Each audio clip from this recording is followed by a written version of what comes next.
नागपुर में हुई हिंसा पर पुलिस कमिश्नर रविंद्र सिंघल का अब ये कहना है कि हालात काबू में हैं। आज का दिन बीत जाने के बाद इसमें थोड़ी ढील दी जाएगी। कुछ प्रूफ और कमेंट मिलने के बाद हमने इस पूरे मामले में देशद्रोह का गुनाह रजिस्टर किया है। आज शुक्रवार का दिन है। 4 दिन बीत चुके हैं। नागपुर में हुई हिंसा के बाद आज पहला जुमा था। सब कुछ सही सलामत गया है या फिर कहीं कुछ टेंशन थी, इस पर बातचीत करने के लिए हमारे साथ नागपुर के पुलिस आयुक्त डॉक्टर रविंद्र सिंघल हैं।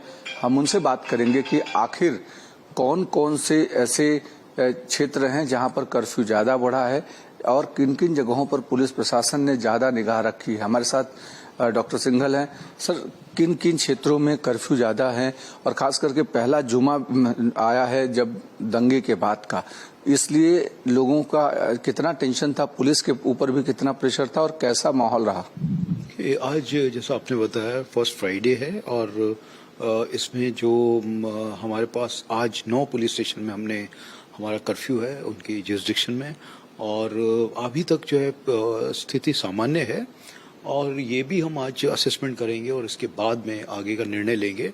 कुल मिला के शांतता है और जो उस दिन इंसिडेंट हुआ था उसके बाद में ऐसा कोई भी इंसिडेंट नहीं हुआ है। चूंकि मुख्यमंत्री खुद भी नागपुर पहुंच रहे हैं, आज सेशन का आखिरी दिन है, तो उसके पहले पूरे ओवरऑल अगर नागपुर की स्थिति देखें, खास करके प्रभावित इलाकों की, तो वहां पर स्थिति अभी कैसी है? अभी शांतता है जैसे मैंने बताया, और कोई ऐसा रोष नहीं है क्योंकि वो एक इंसिडेंट था, एक पर्टिकुलर एरिया में था। ये सब लोग उसको मान्य कर रहे हैं और इसमें जो इन्वॉल्व थे उनके ऊपर एक्शन लिया है, तो वो भी अप्रिशिएट कर रहे हैं लोग कि जो इसमें इन्वॉल्व थे उनको पकड़ा जा रहा है। लगभग 100 लोगों को अभी तक हम पकड़ चुके हैं और भी हमारे इसमें जो इन्वॉल्व थे, जैसे साइबर पुलिस स्टेशन में 4 गुने दाखिल हुए हैं और इसमें जो भी लोग पोस्ट कर रहे थे, जो भी इसमें इंडल्ज कर रहे थे, वो सब लोगों के नाम हैं और उनके हमारे पास में जो डिजिटल फुटप्रिंट होता है, जो एविडेंस है वो है।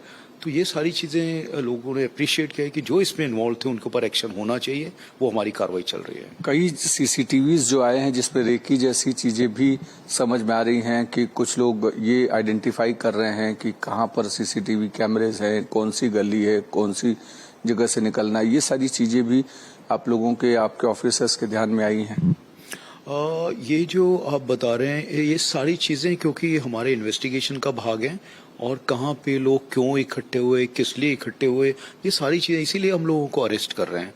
और इसमें जो वहाँ का सीसीटीवी फुटेजेस हैं, फोटोग्राफ्स हैं, वो हमारे को मिल रही हैं और इसमें ये निष्पन्न लिंक जो है वो हम लोग कर रहे हैं कि कौन लोग थे, क्यों वहाँ पे थे, इनका पुराना कम्युनिकेशन, ये सारी चीजें जो कि इन्वेस्टिगेशन का भाग है।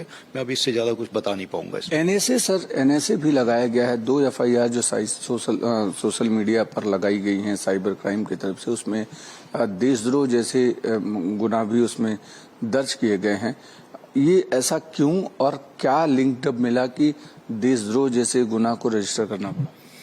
जो एक्टिविटीज साइबर पुलिस स्टेशन को दिखी, जो इंटरनेट पे हुई एक्टिविटी, जो लोगों के बीच में जो कॉन्फ्लिक्ट कराने का और कुछ ऐसे जो कमेंट्स हैं वो मैं अभी आपको बता नहीं सकता, उसके आधार पे जो है ये हमने कार्रवाई की है। ये जो फहीम जिसके ऊपर भी देशद्रोह का उसमें एफआईआर में नाम है, उसको लगता है आपको कि उसका एक मेन रोल रहा, खास करके उस इलाके में जहां से दंगा भड़का, वहां पर एक प्राइम रोल रहा भीड़ इकट्ठा करना, उनको उकसाने का?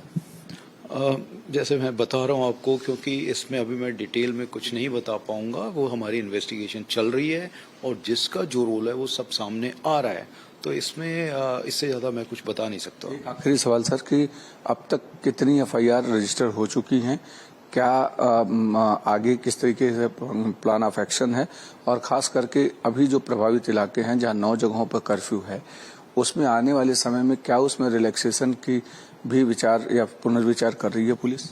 बिल्कुल, क्योंकि ये परमानेंट नहीं हो सकती ये सब चीजें, तो अभी आज इम्पोर्टेंट दिन था, ये सब देखते हुए शांतता है और सब लोग इसमें हेल्प कर रहे हैं शांतता में, तो इसको हम आगे जो है आजकल में डिसीजन लेंगे, उसके ऊपर आगे कार्रवाई होगी। अब तक कितनी एफआईआर जो हो चुकी है? जो है 13 एफआईआर हो चुकी हैं और अगर कुछ इसमें सामने नजर आता है, क्योंकि इंसिडेंट है, अलग टाइम का है, वो सारी चीजें देख के, एरियाज अलग हैं, तो उसमें उस हिसाब से हम लोग कर रहे हैं। बिल्कुल, जिस तरीके से डॉक्टर रविंद्र सिंघल कह रहे हैं कि तमाम सारे जो फुटेजेस हैं, जो एविडेंसेस हैं, उसको आधार बनाकर आगे एफआईआर करने का भी अगर जरूरत हुआ तो नया एफआईआर किया जाएगा। अब तक इस पूरे मामले में 13 एफआईआर रजिस्टर हो चुकी हैं। वीडियो जर्नलिस्ट रोहन के साथ अभिषेक पांडे, भारत एक्सप्रेस, नागपुर।